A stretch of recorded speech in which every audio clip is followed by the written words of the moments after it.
The monastery is a really special place historically and architecturally. The Franciscans came here about 150 years ago and started to create this amazing masterpiece. They employed Edward Welby-Pugin, who was one of the leading architects of the day, and this remarkable building has actually been positioned in a way that instead of traditional churches being east-west, it's actually north-south.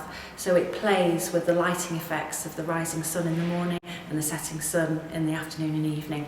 And it's just amazing. All the hidden secrets of the building gives it that amazing acoustic and the great atmosphere. So when you come in, you know that you're in a really special place, but it's actually warm, welcoming and made now for all kinds of occasions. My husband Paul was an altar boy here, and that's one of the reasons we were sort of passionate about doing something after the Franciscans left and the building had become derelict. Sadly, they had to leave in 1989 after they'd been at the heart and soul of the community for many, many years, just because of church numbers dwindling and because of local industries changing, and obviously, the area had changed over time. And it was really important with the regeneration of East Manchester and everything that was happening on this side of the city, that the monastery should be recognised for the important architectural building that it is. Around that time, because it had been abandoned and vandalised and just left derelict and uncared for so long, we were actually fortunate in getting a listing as one of the 100 most endangered buildings in the world. So the World Monuments Fund in New York recognised that this building was so special and so important that it needed to be saved, and they gave us some support in those initial stages. We then managed to get lottery funding and European funding, and obviously there's a lot of local campaigning and fundraising with the community so that this building actually could be restored.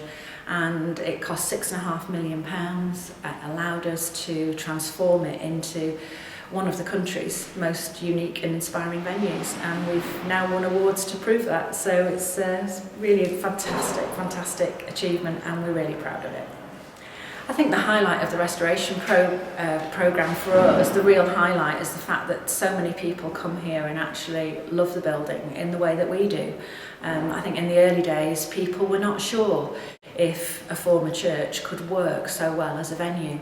But in actual fact, it adds an extra dimension in the sense that you're in this amazing space with this fantastic atmosphere, with all the modern facilities, and yet you've got this stunning architecture. So for us, it's the fact that it's well loved and well used, and people are coming here now for all kinds of occasions.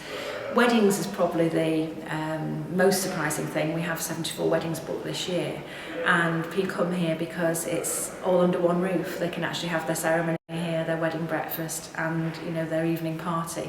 And it doesn't really matter about the weather. The gardens are beautiful, but even if it's raining, you've got amazing places where people can still take gorgeous photographs.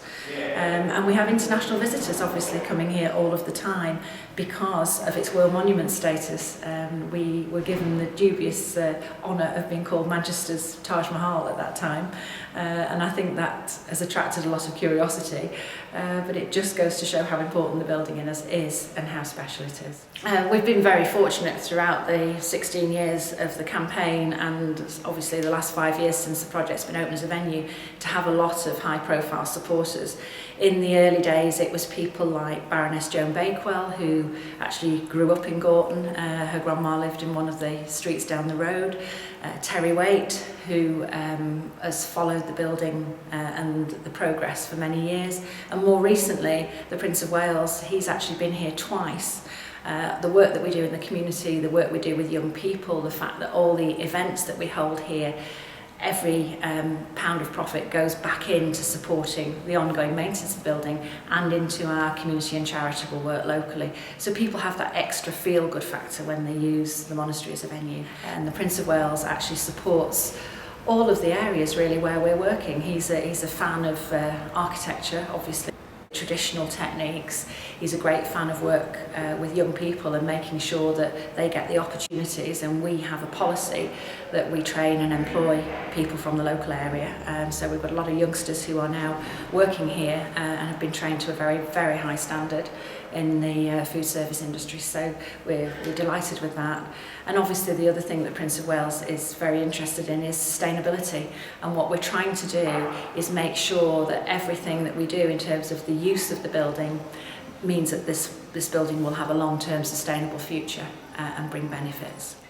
What's next for the monastery? Oh, lots of exciting plans ahead. We're hoping in the next phase of work to complete the front wing of the friary. At the moment we use a marquee for major receptions, but we're hoping we can have a permanent structure in the next couple of years. So we're very excited about that. And then after that, hopefully some conference accommodation, and then we'll be able to provide our visitors with this wonderful urban retreat all on site, the modern day monastery here in Manchester.